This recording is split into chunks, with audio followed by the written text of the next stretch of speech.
Thanks for pressing playing another Pay Me No Mind sports and entertainment video. Had to come back, clean up a couple of things. One with the discussion that I was making yesterday, that I was trying to make yesterday about the talks of an AJ and Fury fight. Ironically, as soon as my lunch break ended, Eddie Hearn was on XM, Sirius XM radio, and said the latest and greatest on the subject. But and it was basically to my point that depending on which platform Hearn and Bob Arum go on, they'll be allowed to say whatever they want to say about those negotiations, and the host of the platform really won't press them too hard on anything. And my what I was trying to encourage people was to just know what know the basics of it, which is, and Eddie spoke to it, nothing can be done right now until they get past the Deontay Wilder situation with him and this mediation process that has to play out. Or even if it's I don't know, I heard that if the mediation didn't work out correctly, then maybe it had to go to arbitration, which was like another it's a higher level of law or whatever. So and I think the arbitrator can actually make a decision at that point versus mediation. I think somebody just mediates the discussions and they see where it goes and let the two sides work it out. I think in arbitration, the arbitrator would come back and have the final say. But some of the comments that Eddie Hearn made on the Ak and Barak show were, he came on and said we've had some good calls. There's definitely some work to do, but it's kind of everyone just agrees we got to make the fight. This is nothing more than what they said several months ago. I believe it was a Sky Sports article where they talked about they've agreed to the framework. They've agreed to basic terms. He says, but it's kind of everyone just agrees we've got to make the fight. Do you know what I mean? So sometimes when you're negotiating a fight, you might get off the phone and go, I'm not surprised about this. I've not felt like that during one conversation so far about the fight, so I'm very hopeful. And it's crazy because they keep talking about this fight like it's imminent. It's not. And he gets in here and lets you know that it's really not as simple as he would like it to be, to add some truthfulness, some truth to what he was saying. But he comes back and says, I think we need to move forward now with the contracts. That's where you talk aggressive. We're gonna move forward. They can't move forward. Some minor stuff to sort out, a couple issues around the TV partners and where the fight's gonna take place, but all of which are very resolvable. And honestly, like for AJ, for us and the team, for Fury and them and the team, we all feel like this is the absolute 100% fight to take next. So that's all this basically gonna be happening. They're gonna go on, any platform that they can get on, or the ones that they own, or the ones that they have great relationships with, and they're gonna go on there and keep pushing the narrative that the fight is in the bag. It's the and then I thought he said on here, see, even Boxing Scene edited from Keith Idec's article. Even he left out the most important thing. Ain't that something? That's what I'm talking about. Depending on what outlet you go to, they're gonna have their own spin, their own interpretation of what's what. So you can see right here that Keith Idec is pro AJ versus Fury. Keith Idec doesn't care to see Deontay Wilder and Fury. because he puts these two paragraphs in his article that make it sound like they can make the fight, they can announce the fight, they can get it completed and make it next week. He doesn't even include the comment from the interview that lets you know that this can't go anywhere. Damn. I mean, wow. That's crazy. I mean, a lot of people go to boxing scene for their information, and he just gave you, partial information intentionally. Idec goes on to close his article out with whenever and wherever a Joshua fight is held, it won't take place until they can accommodate many more fans than the roughly 1,000 that attended Joshua's win over Pulev at Wembley Arena. He goes to the two fighters, Joshua and Fury, easily could pack 90,000 fans into Wembley Stadium for their fight, yet that can't happen until COVID-19 restrictions are lifted for sporting events in the United Kingdom.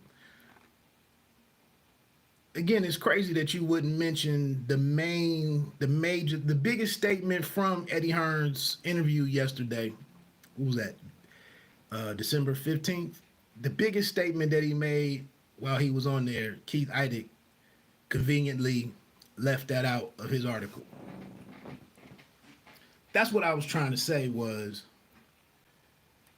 again, depending on which platform they go on, they'll be allowed to say whatever, and that'll be their version of the truth, with very little pushback, from the people asking the questions and trying to get, not even really trying to let the fans in the boxing public or the public really know what's going on and what's likely to go on. Then you get people that get disappointed and say this is always boxing, it's always. It's really not. That's really not the case here. They can't do any of this. All they can do is keep having phone calls. All they can do is discuss what's going on with COVID-19. Have you heard the latest and greatest on when fans might be allowed back into venues? And then, depending on how that's going, what's the offer? What's the money that's coming in from any of the host sites, which is probably Saudi Arabia, somewhere in the Middle East. That's really the only thing. That's the broad stuff that they can talk about at this point. And then Eddie can ask, hey, what's the latest and greatest on that Wilder thing? They almost got to talk like wise guys. Like what's all Eddie can really ask is what's any movement there. But they can't do nothing else. But they want to keep coming out here and trying to downplay Wilder's position. They want to keep talking like they can bully everybody around and get to the fight that they want to get to. But it's plenty of stuff to work through beyond that. The other thing that I asked about last week, just trying to have a conversation, just trying to talk, not saying I knew everything about it or that I was trying to predict it, but I've been listening to the talk about the Terence Bud Crawford facing Shawn Porter for the last year. At least Porter does have a victory now. He has the victory over Formella, and I don't know how he won all 10 rounds or whatever. I don't know how impressive or impressive it was or wasn't. But at least it's somebody coming off of a victory that people are proposing he should face, or Bud should face him to help with his legitimacy at welterweight. I don't necessarily follow that line of thinking, but it is easier. It does carry more water with Porter having the victory now. But my one thing that I mentioned, or I was trying to ask, the question that I was posing to anybody who cared was, if you're arguing for that fight, could it become an issue? Because now he is the WBO mandatory, I believe, for Bud Crawford. The mandatory. And I was like, now, does that mandatory designation, does that hurt or help Porter's cause? Because the money for a mandatory defense isn't good. it isn't good. So could it become a matter of, yeah, well, we'll make the fight, but you can pay Porter peanuts. And then it becomes a matter of, here's a former, two-time champion and whatnot, and you trying to pay this man next to nothing. That could be the case. Now, a week and a half or so later, it's reports out there, or Bob Arum once again getting out in front of the narrative that he wants to create. And it's like, and then I think even Bud may have done something publicly or whatever. We'll see. But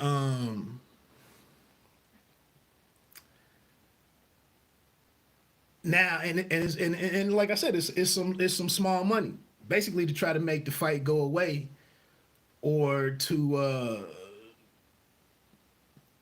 more so to kill the fight than even to make it happen. And my things, looking at it from a neutral perspective, is that's really not the fight we want. If we're gonna work together with the other side, that's not the fight that we want. So if we're not gonna be working together on a regular basis, I'm not really gonna be all that interested in doing my best, negotiating in good faith. It's not gonna happen for this Porter fight. What's up, Junior? Hey, I was gonna ask you, man, did you have to wear a mask in Did you have to wear a mask? Did you have to mask up to get in for that Spence fight, or did they test you at the? Did they administer tests at the entrance for fans? Some cat tried to tell me I didn't know what the hell I was talking about, or tried to tell me how stupid I was. Temp check. Okay, that's fair. That's fair. But you had to mask up though, right? Let me know if y'all still had to mask up. I was like, I didn't think they were doing the full-on tests that cost a lot of money. But the temp check, exactly. Okay. Yeah, this brother tried to bark at me saying, you should know it's common sense. They tested everybody at the gate. Yeah. That's what I thought. Telling me it's common sense if you know what you know. They tested people at the door, and I was like, too late now, bro. Too late now. But anyway, all I was really getting ready to wrap up was with the Porter fight. So Bob comes out and makes this low ball, this convenient offer for him and the money that he wants to spend on the fight, but basically is trying to kill the fight. But what happens is, and I was trying to look this up, and if you go to the WB, and this isn't top secret information, or you got to do the most research to get to it. But for I was trying to think how it would play out that Porter might have to accept whatever deal they put on the table for him. But the fact is, if the fight goes to a purse bid, the challenger in a mandatory fight only has the rights to 25% of the purse. So it's a 75-25% split. So that's what I was getting at 2 weeks ago, was that, yeah, we could get to this situation where Porter should be the one fighting, but he might be going in there for peanuts. And that's basically what, if it goes to this purse bid situation, if the PBC didn't win the purse bid to protect their guy, then it could be a situation where it's a 75-25 split. And I don't know if Porter would even accept that. And I don't know what his according to those rules that are on the website for the WBO, like, how could he improve that 75-25 split? And again, if I'm staying neutral and it's a business, we looking at it from a business perspective, do you really expect Top Rank to pay more than what they have to pay just to make you happy, just to make this fight for you? No, they're going to lean on Porter and say, hey, this is the rules. So that's what I was trying to get at 2 weeks ago. It looks like it could be going down that road. Again, I don't know how all of that stuff works. But you can see that Bob is trying to kill that fight because that's not the fight that they want. I'm not saying Porter doesn't deserve the fight. I'm not saying they shouldn't fight. I'm not saying Bud. I'm not saying anything of my opinion. I'm just saying that it looks like the maneuvering is taking place and that I don't know what Porter is going to be able to do about it other than take the short money. And it's a chance to, he got to look at it. And but that's the thing. Porter even said on another platform in the last week or two, Porter even said it's all about legacy for me now, and that I got to put money aside and make some decisions based on trying to secure or cement his Hall of Fame credentials. So maybe if that's 75-25, maybe if it comes down to $1 million, maybe he's with it.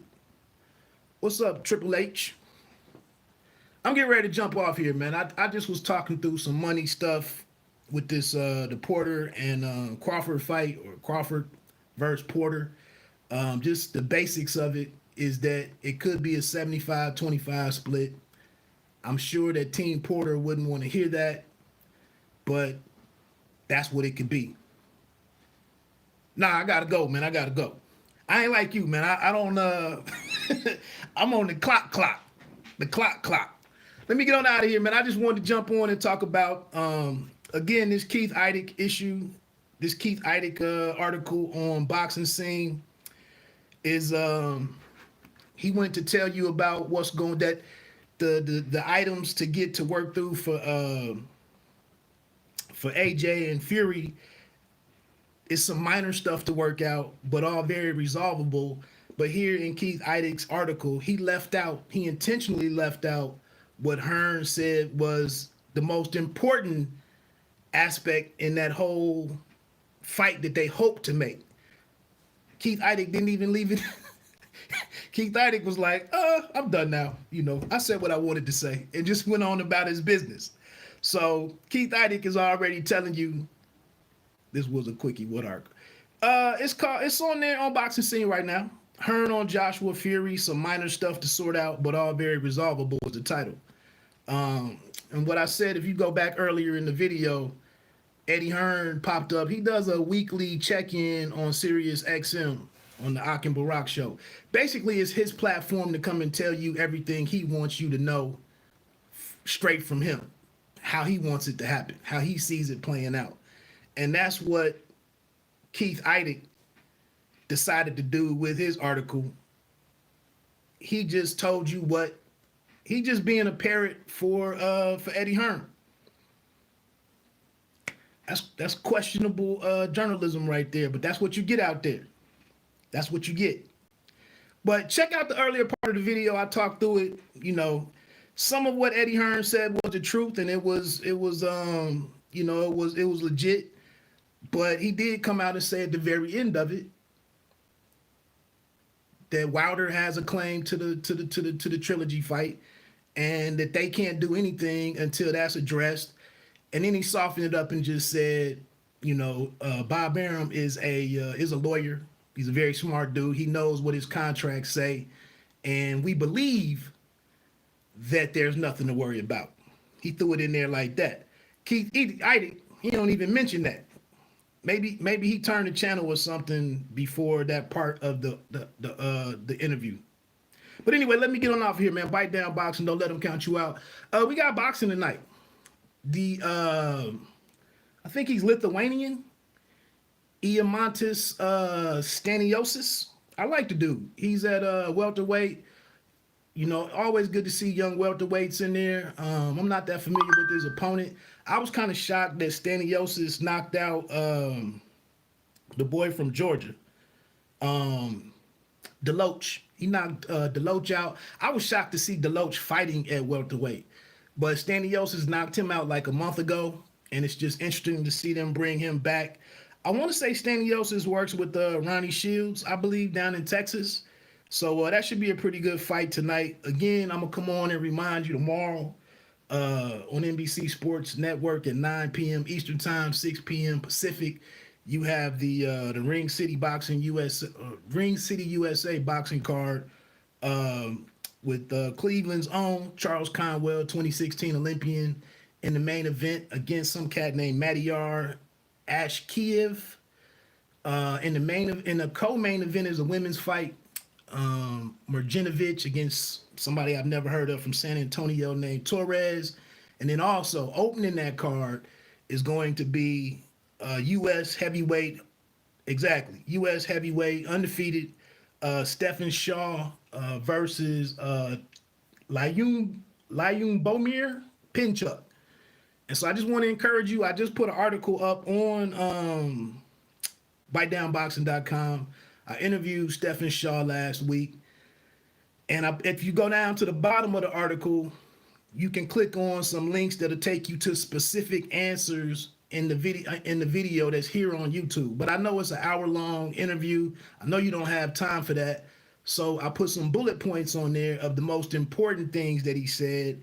If you don't know Shaw, he's been working in Deontay Wilder's camp for the last 3 years. And now he's trying to step out on his own. He's 28 years old. He's 13-0 with 10 knockouts. He's fought several of the guys that Filip Hrgovic has fought. Efe Ajagba has fought. Jarrell Miller. He's fought some of the guys that they fought, and he's either stopped them or defeated them. And so, and ironically, he said on there, Stephen Shaw said that he signed with Al Haymon back in 2013 for his first fight. And that's who he started in the game with. I mentioned that in the article. It was actually a Golden Boy card. Junior the Truth was on there mentioning today how Al Haymon and the PBC, or Al Haymon and Schaefer they were at Golden Boy and pilfered some 50+ fighters who were all on handshake agreements. This is kind of proof to that. If you look on this Golden Boy card in 2013, December of 2013, Jamal Charlo was on there. Errol Spence Jr. was on there. Josecito Lopez was on there. And then Stephen Shaw was making his debut. But nothing has really happened for Stephen Shaw in the last 7 years. It's been slow motion for the guy. And the other ironic thing is he's been under DiBella Entertainment, which is headed by Lou DiBella. And Lou DiBella, prior to setting up that DAZN meeting with Deontay Wilder, after that, he was no longer in the picture with Deontay Wilder. So now he has his heavyweights over at DiBella Entertainment, and he doesn't have a broadcast partner or a TV partner to get any of those guys fights. So tomorrow night, with them getting Stephen Shaw this look on NBC Sports Network, that's how that brother gets a chance to eat, make money, feed his 2 children and his wife, and hopefully advance his career in the right direction. My name is Wood. Check that article out at Bite Down Boxing. Like I said, go to the bottom. It's bullet points on there. He actually sparred with the heavyweight out of Ohio, a cat named Ronnie Hines. I think he's up in north or northeast Ohio. What else did he say? He just said he got all these guys on his hit list. So I'm hoping that he has a good show tomorrow night, helps his raise his stock, and that it's a good fight. Hopefully it's an emphatic statement that he makes to end it. The Pinchuk guy is like 12-1-1, only 5 knockouts. Both of them are about 6'4", 6'3.5". And we'll see. I'm out of here. Peace.